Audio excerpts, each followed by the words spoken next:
everybody. I'm still in DC, so this video is going to be posted online for you to watch.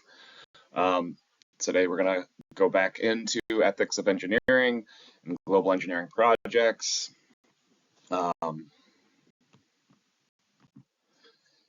So per the Engineering Code of Ethics, engineers in the fulfillment of their professional duties shall hold paramount the safety, health, and welfare of the public, perform services only in areas of their competence, issue public statements only in an objective and truthful manner, act for each employer or client as a faithful agent or trustees, avoid deceptive acts, conduct themselves honorably, responsibly, ethically, and lawfully so as to enhance the honor, reputation, and usefulness of the profession.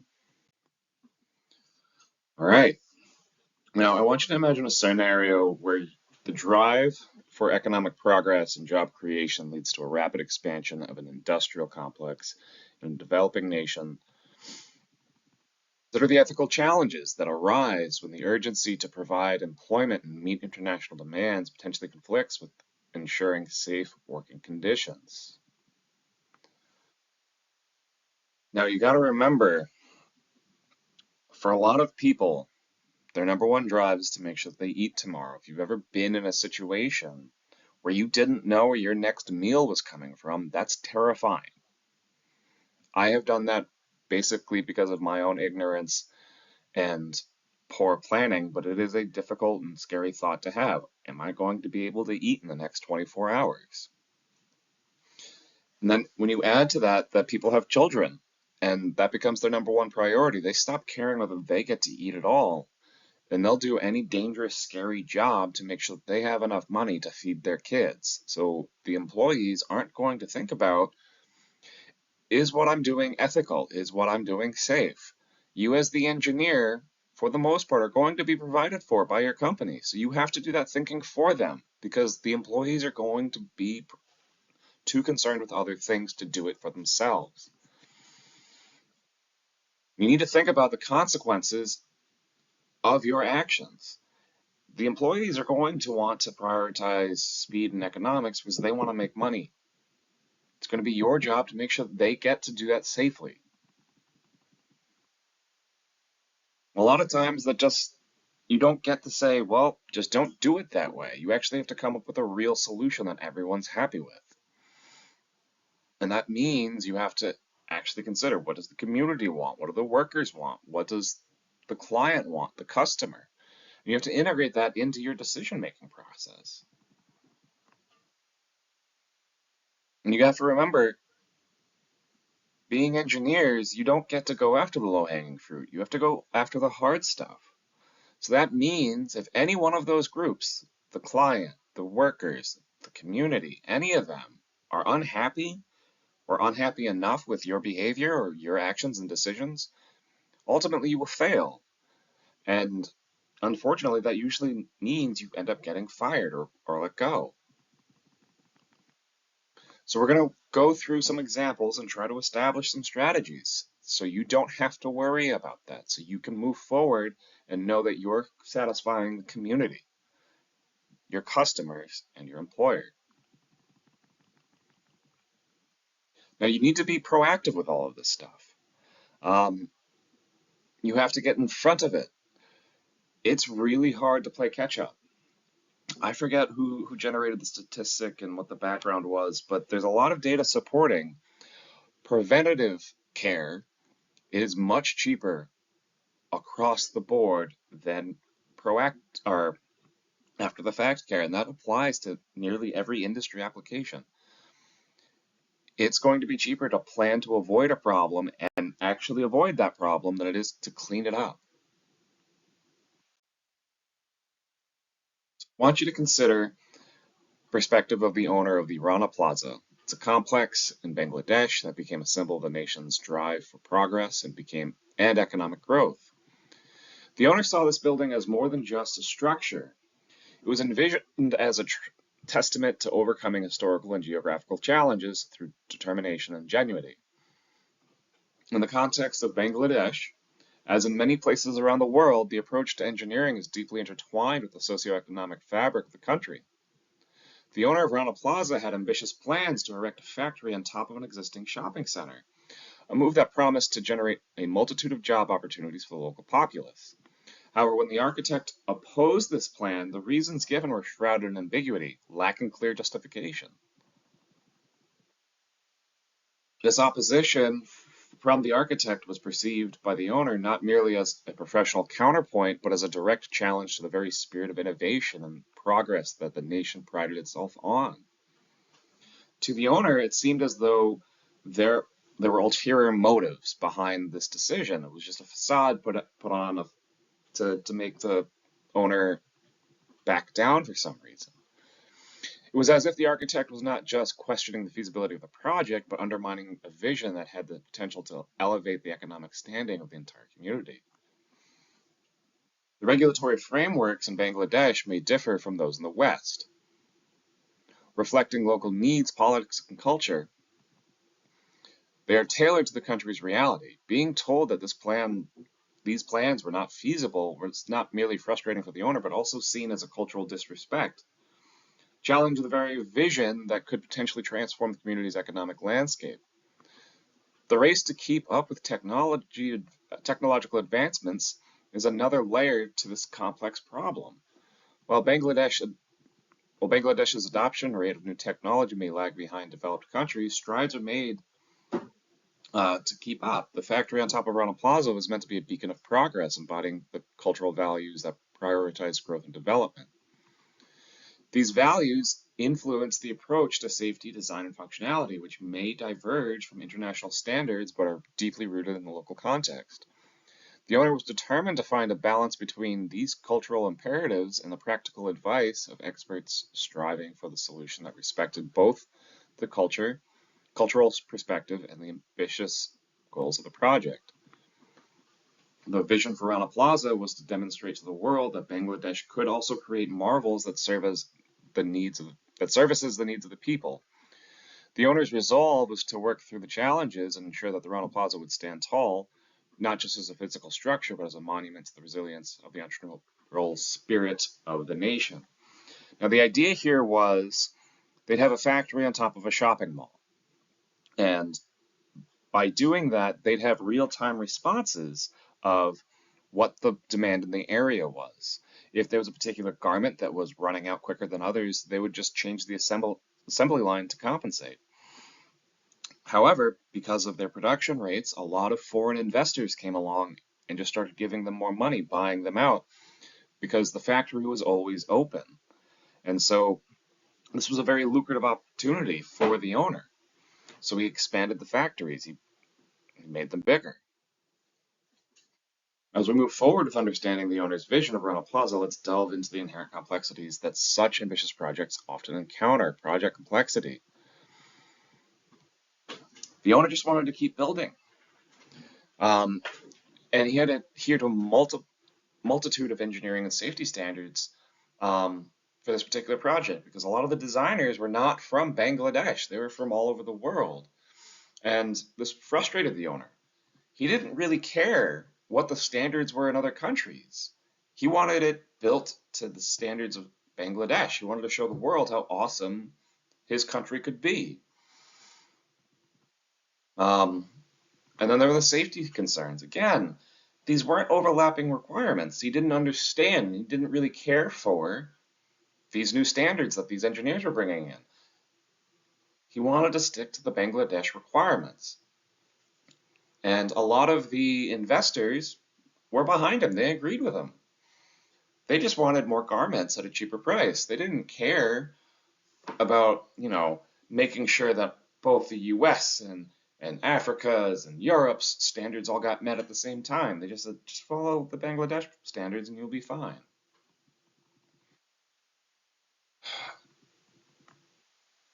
But this has a profound effect on cost and timeline. And so finally, he just said, forget it. I'm not going to use those standards. I'm going to stick to the standards of Bangladesh. And the engineers that were coming to him were being extremely rude. They weren't making his dream come true. He was very clear about what he wanted, and they just said that they couldn't or wouldn't do what he's asking. From his point of view, all of these foreign investors, specifically the engineers that are trying to help, they didn't even bother trying to understand the culture. So why would he want to listen to them and work around or work with them? So he just found a way to work around them.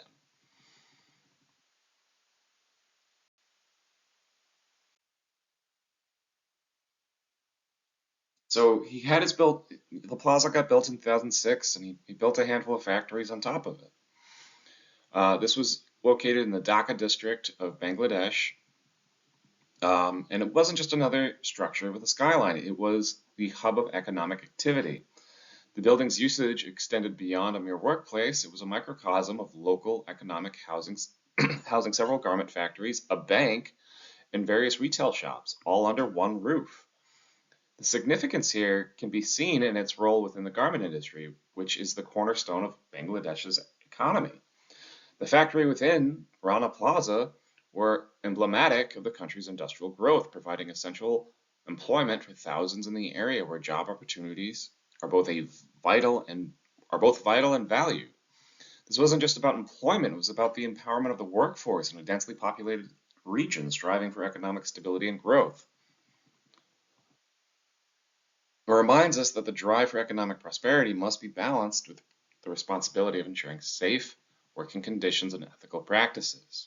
As we reflect on the significance of Rana Plaza, let's also consider the human element.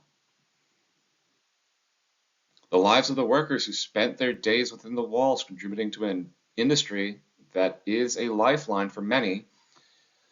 But as we will learn,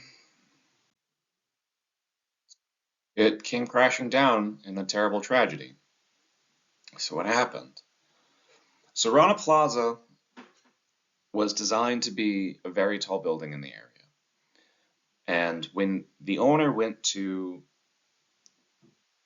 his financiers, basically, and told them what he told them he wanted a skyscraper that was on top of a mall that would hold banks and offices. And so he went to engineers and architects to design him that.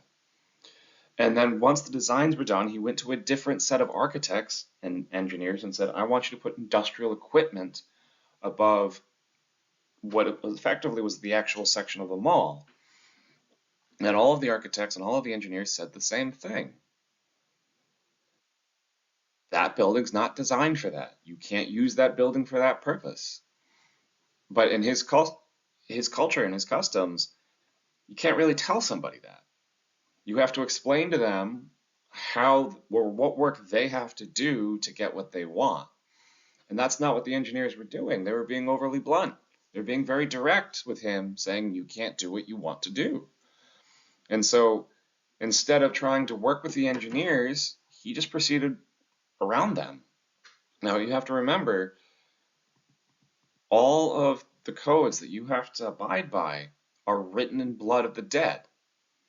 The reason those codes exist isn't because in the US we thought it'd be really neat to have a code. And in Europe because they just love writing down codes. No, those codes exist because somebody died. And that code prevents people from dying again. So in Rana Plaza, no, Bangladesh didn't have strict rules, but they didn't have strict rules because they hadn't run into problems like these. Now they do. And it's unfortunate that this is how they had to realize they needed those requirements. The building was originally designed to accommodate office space. However, the design was not adhered to. The building was repurposed for heavy industrial equipment.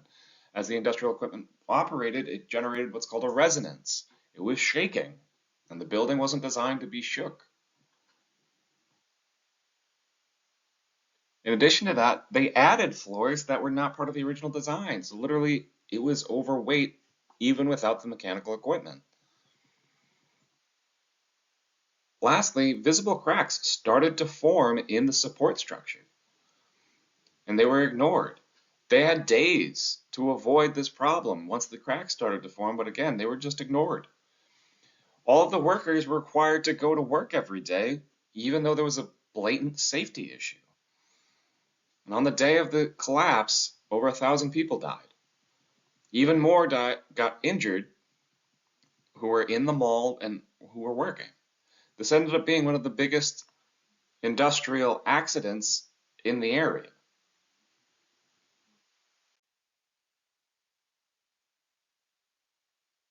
So we have to reflect on the human cost of Rana Plaza. The statistics are more than just numbers. They represent lives, families, and community. 101,100 people died, and roughly 2,500 were injured, making this one of the deadliest industrial disasters in history. The majority of the victims were garment workers. Notably, most of them were women. These were individuals with hopes, dreams, and responsibilities to their families. They had children. Collapse did not just end lives, it left a lasting scar on the community. All of those families are permanently incomplete because they lost a parent, with many families losing their primary earner and struggling to cope with the aftermath is nearly impossible. The disaster had a profound global impact, resonating across the continent. It sparked international outrage and brought to light the often unseen human costs of global fashion industry. This tragedy became a catalyst for demanding reform in global supply chain practices, particularly in the garment industry, and highlighting the urgent need to improve safety standards. This event forced consumers and companies alike to confront the reality of cost-cutting measures and their potential consequences. It led to a push for greater transparency and accountability in the supply chains. In discussing the aftermath of Rana Plaza, it's crucial to recognize the interconnectedness of our global economy and the ethical responsibilities that come with it. As future engineers and professionals understand the global impact of our work, it's essential. We must strive to ensure that such a tragedy never occurs again, advocating for the implementing practices that safeguard the well-being of workers worldwide.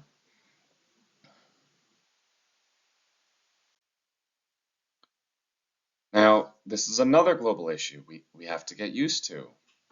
I mentioned it earlier, IP. IP is very important. If you ever get IP, that is to say you patent something, that's going to have a lot of personal value to you. And Qualcomm is one of those companies that they're not patent trolls. They inherently need lots of patents to get their job done. They're based out in San Diego.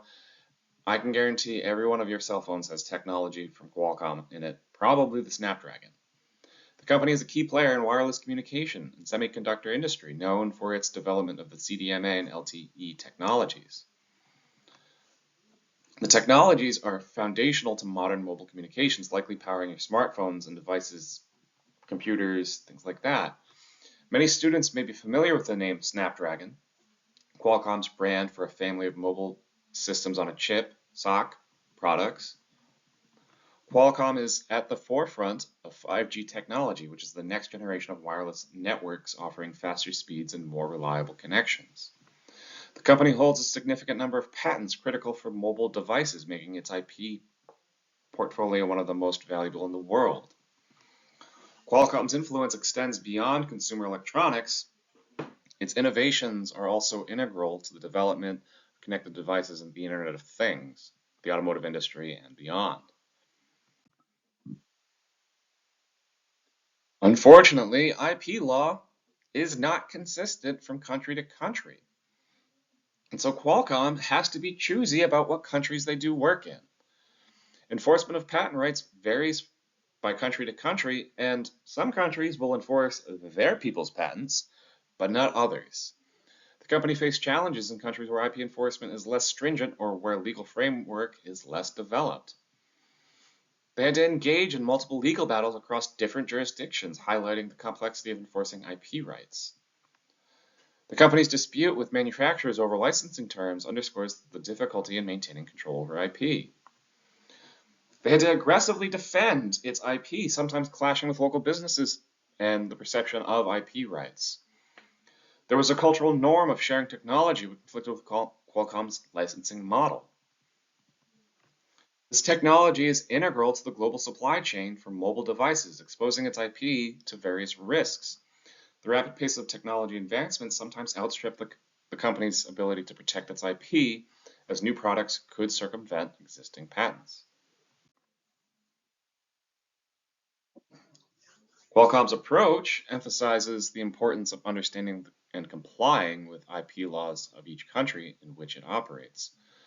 The company uses detailed licensing agreements to clearly define the terms of use for its IP, which is crucial for enforcement.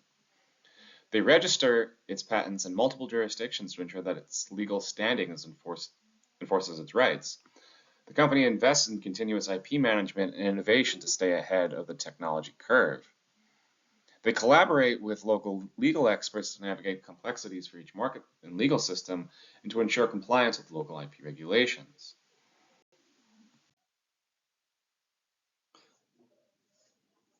This is a different issue. Environmental standards. Standards aren't the same country to country. Some countries, like in Europe, have very strict environmental standards. It's really hard to get around them. In the US, they're manageable, but in other countries like Latin America or certain sections of Asia, they just don't exist at all. So Royal Dutch, who you know as Shell, embarked on an ambitious project to explore the oil reserves in the Arctic. And the Arctic is a very delicate ecosystem in harsh operating conditions. Faced with stringent US and international environmental regulations, Shell had to innovate to meet higher standards for drilling and spill prevention. They had to develop specialized tools and equipment and protocols to minimize the environmental footprint, such as advanced icebreakers and drilling rigs designed for cold environments. Their operations were subject to scrutiny under international agreements like the United Nations Convention on the Law of the Sea, UNCLOS, and various Arctic Council guidelines. The company's compliance efforts were complicated by variability in how different countries implemented and enforced international environmental regulations. Engineers at Shell were tasked with ethical responsibility to use resources sustainably, ensuring that oil exploration did not lead to undue pollution or waste. The project necessitated a commitment to protect the indigenous communities whose livelihoods are intertwined with the Arctic environment. Shell had to consider the potential global environmental impact of its operations, including the contribution to climate change and the precedent set by the Arctic development. There's still an ethical debate, along with the operational challenges and public protests, led Shell to eventually cease its Arctic drilling operations, reflecting on the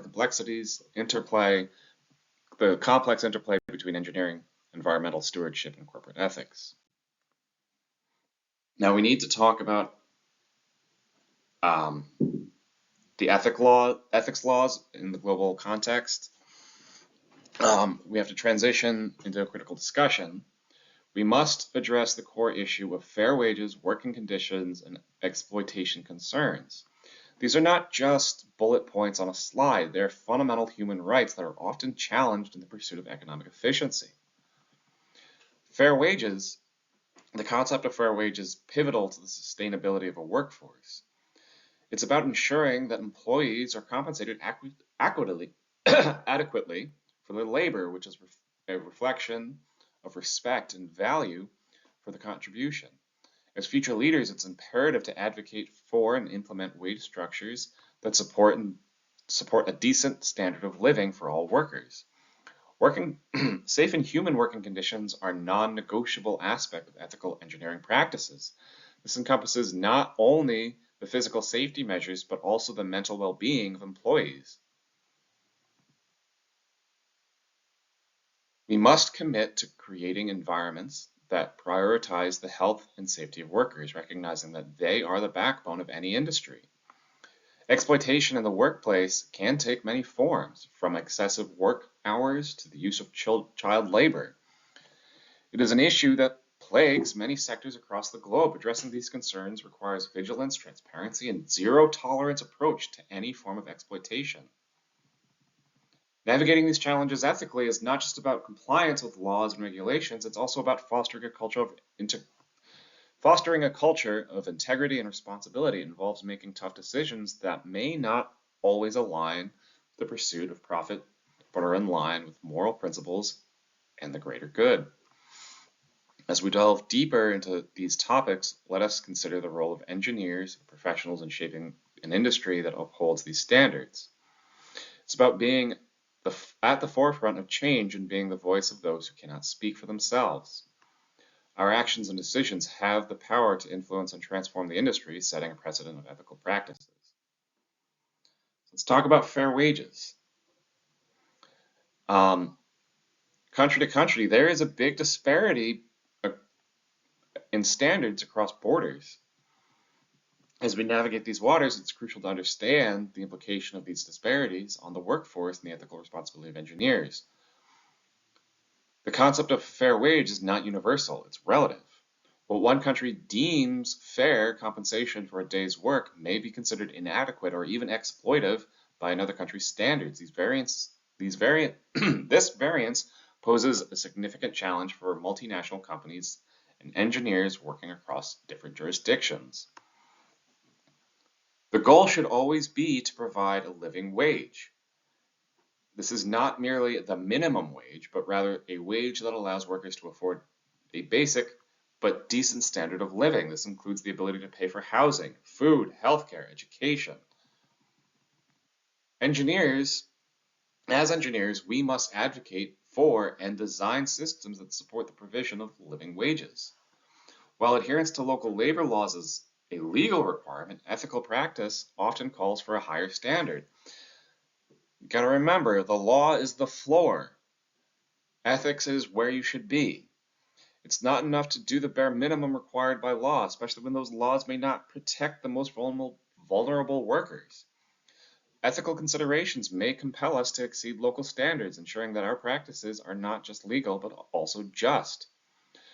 We must, as we consider the role of wage standards in global engineering projects, we must recognize the complexity of the issue. It's about balancing legal compliance with ethical imperatives, and often about leading the way and setting higher standards for fair compensation. Okay, so let's talk about Nike. In the 90s, Nike used very exploitative labor practices. This case study is not only going to highlight the ethical dilemmas faced by multinational corporations, but also serve as a learning point for how companies can and should take responsibility for their supply chain. Nike, global leader in sportswear, outsourced its manufacturing to subcontractors in Southeast Asia. This business model is not uncommon and allows companies to benefit from lower labor costs. However, it also introduces the risk of distancing the brand from the manufacturing process. Investigations revealed that the subcontracted factory had numerous issues, including poor working conditions, wages below living standards, and the employment of underage workers. These findings brought to light the harsh reality of labor exploitation in the global supply chain.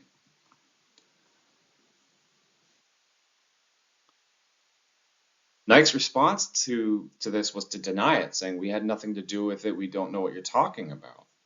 The stance was based on a traditional business separation between brand and supplier. However, public opinion and ethical considerations challenged this view.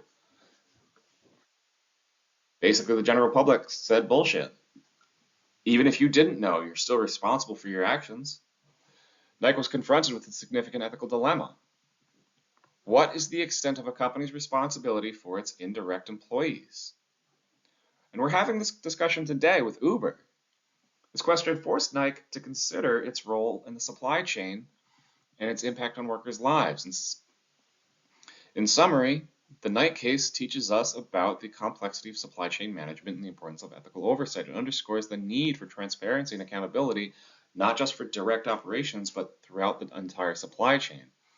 As future engineers and business leaders, we must learn from such cases to build a more ethical and responsible practice in the field.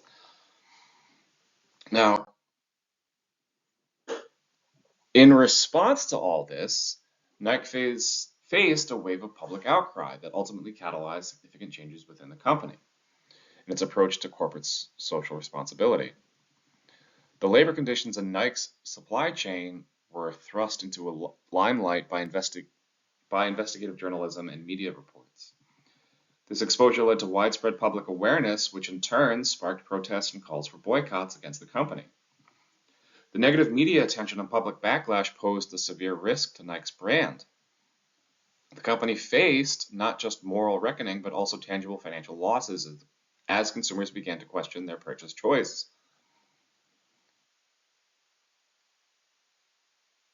In the face of these challenges, Nike took several steps to address the issue and rebuild its reputation.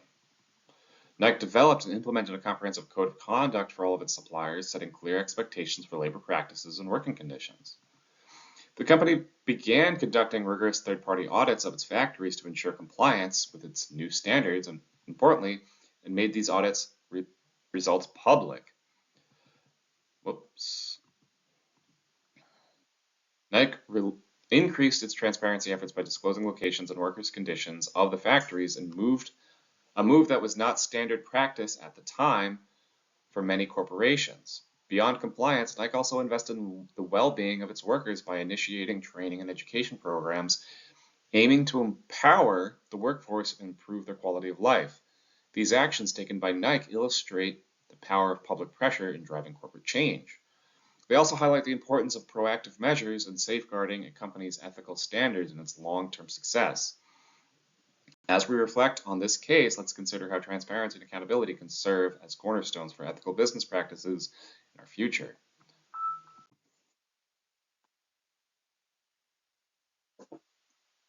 So, how did Nike fix this problem moving forward?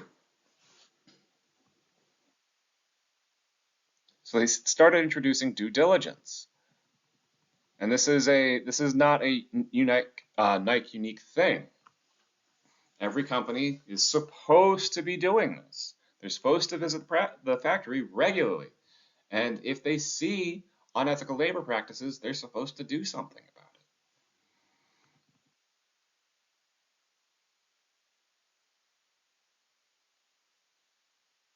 about it.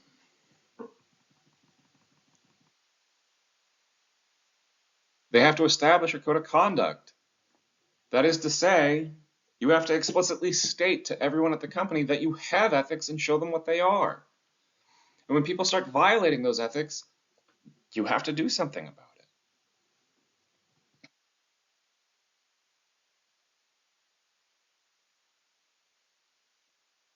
The next is you actually have to work with the local community. You can't just trust that the people you're dealing with are going to do that themselves.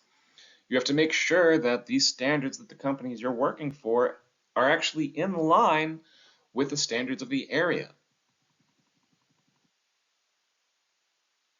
And lastly, local management needs to actually be connected with the home base management.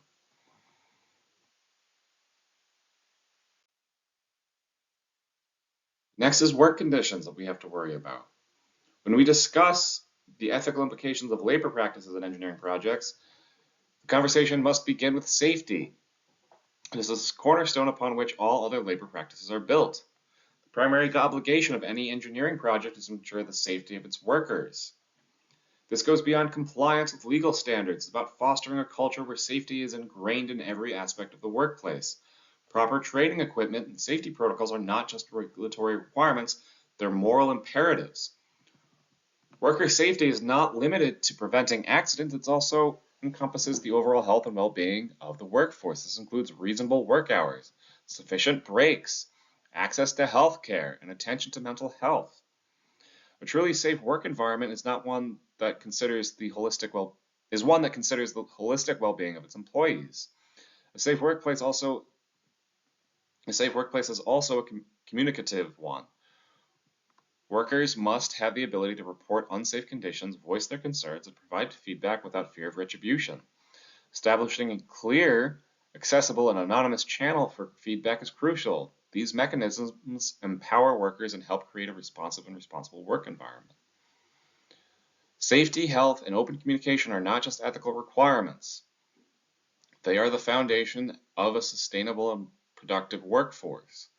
By prioritizing these aspects, companies can ensure that their projects are not only successful, but also morally sound and ethically centric.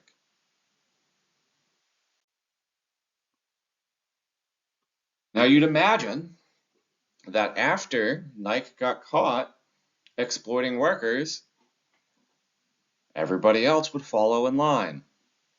It's not what happened. Apple thought that nobody was paying attention, so they went back to the old practices. Apple, a leader in technology and innovation, faced a critical examination of its ethical practices when reports surfaced about working conditions in its suppliers' factories. The spotlight fell on Foxconn, one of Apple's largest suppliers, where conditions raised serious ethical concerns. One of the most pressing issues was the excess working hours faced by employees. This could run up to 18 hours a day. Think about how much time that is and how much time they get to sleep. Reports indicated that workers were often required to work far beyond the standard work week with little consideration for their health and personal time. Compensation is another area of concern. Despite the demanding work and long hours, the pay received by the workers was not commensurate with their labor. This raises questions about the valuation of labor and the responsibility of corporations to ensure fair compensation. The working environment in these factories was not just about discomfort, it was about danger. Unsafe conditions led to accidents and, tragically, to incidents where workers were committing suicide. In this photo, you can see the suicide nets. These nets were put up to catch people from jumping off the building. These issues bring us to the core of ethical debate. What is the responsibility of a corporation like Apple in ensuring the welfare of workers in its supply chain? How far does their ethical obligation extend, and at what measures should they take the safeguards and the rights and well-being of those who contribute to their success? In conclusion, the situation with Apple's supplier factories is a call to action for all global companies to scrutinize their supply chains. It is an opportunity to reaffirm the commitment to ethical labor practices and take tangible steps to improve the lives of workers worldwide. Now again, Apple said that they were unaware, and this is hard to believe. Apple's initial stance in response to the revelation about poor working conditions was, it's not our fault, it's Foxconn's. We had nothing to do with that. This claim of ignorance came under intense scrutiny for several reasons. Apple is renowned for its meticulous attention to detail in product design and customer experience. It's hard to believe that they just happened to miss this. This reputation extends to an expectation of thorough oversight in all aspects of their business operation, including the supply chain. Given Apple's image and the level of control it exercises over product development, the public and various stakeholders expressed serious skepticism about the company's claim of being unaware of the conditions in its suppliers' factories. This skepticism was fueled by the contrast between the company's high standards of product quality and the reported negligence of the workers. The situation raised important questions about the extent of corporate awareness and oversight in the supply chain. It highlighted the need for companies to have comprehensive auditing processes to ensure that their ethical standards are upheld at every level of production and supply. Apple's initial response to working conditions in its supplier factories serves as a case study in corporate responsibility and the importance of transparency. It underscores the expectation that companies should be fully aware of and actively managing all aspects of their operations, especially when it comes to ethical labor practices. The intense public and media scrutiny over the working conditions at Apple's supplier factories prompted the company to take several corrective actions to address the issue and improve its supply chain management. Apple initiated a series of comprehensive audits to assess the actual working conditions in its suppliers' factories. These audits were aimed at identifying the key areas where the company's standards were not being met and to develop strategies to address these gaps. In an effort to increase transparency, Apple began publishing annual supplier responsibility reports. These reports provide insight into the company's supply chain practices, including labor and human rights, worker health and safety, and environmental compliance.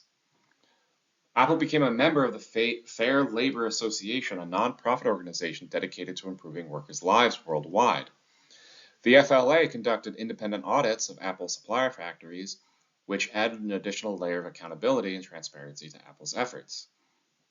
As a result of these actions, there were notable improvements in the working conditions within Apple's supply chain. This included the implementation of reduced working hours to prevent excessive overtime, enhanced safety measures to protect laborers, and overall better compliance with labor standards.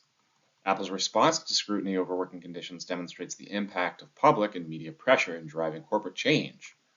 It also highlights the role of independent audits and transparent reporting in holding companies accountable for their supply chain practices. All right.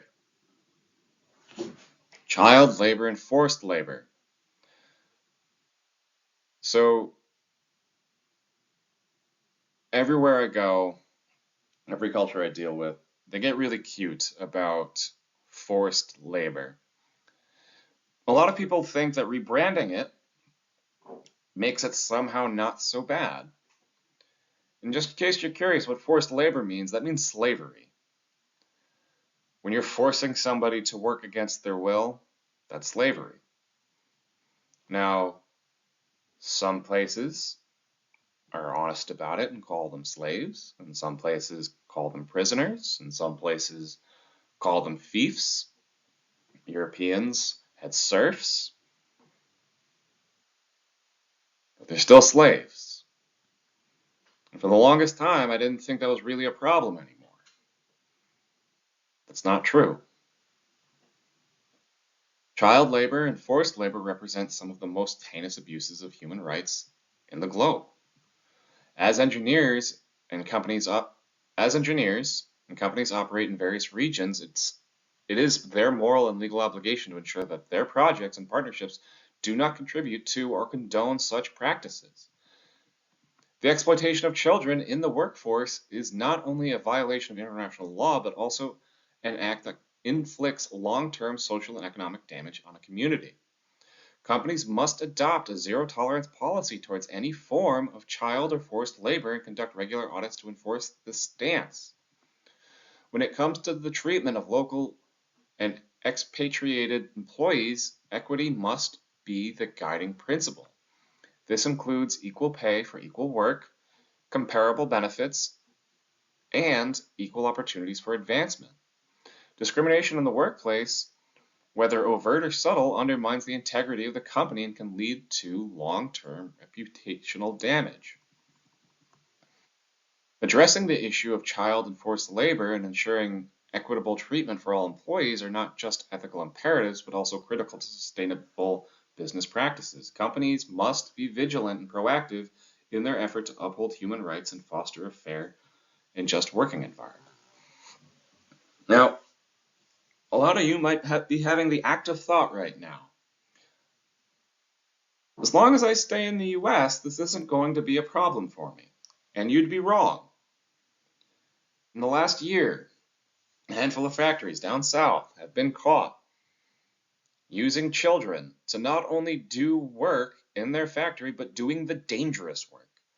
There was a chicken factory where they processed the slaughtered chickens, and they were having children clean the hardware. Being that they were children, they weren't following the protocols correctly. Number one protocol when you work on a piece of equipment is to turn it off and make it so it's impossible to turn back on. Do you think the children were doing that? No. They were kids. They were doing it the quickest way that they could, not really considering the safety of themselves.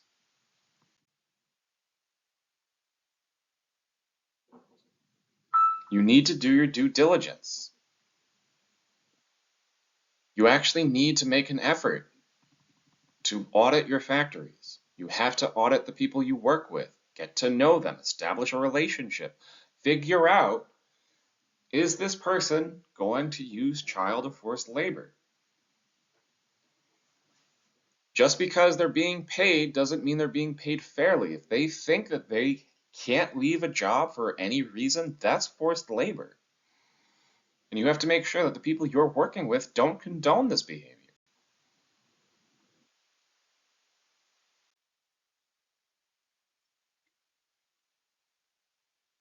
Due diligence is a cornerstone of ethical business conduct, particularly when it comes to labor practices. Regular audits and reviews are essential to ensure that local contractors and suppliers uphold the standards expected by the company and the broader community. While it is crucial to respect and understand local customs and norms, these should never be used to justify unethical labor practices. Cultural sensitivity must go hand in hand with the commitment to uphold fundamental human rights and fair labor standards. Transparency in labor practices is not just about regulatory compliance, it's about building trust with consumers, partners, and the workforce.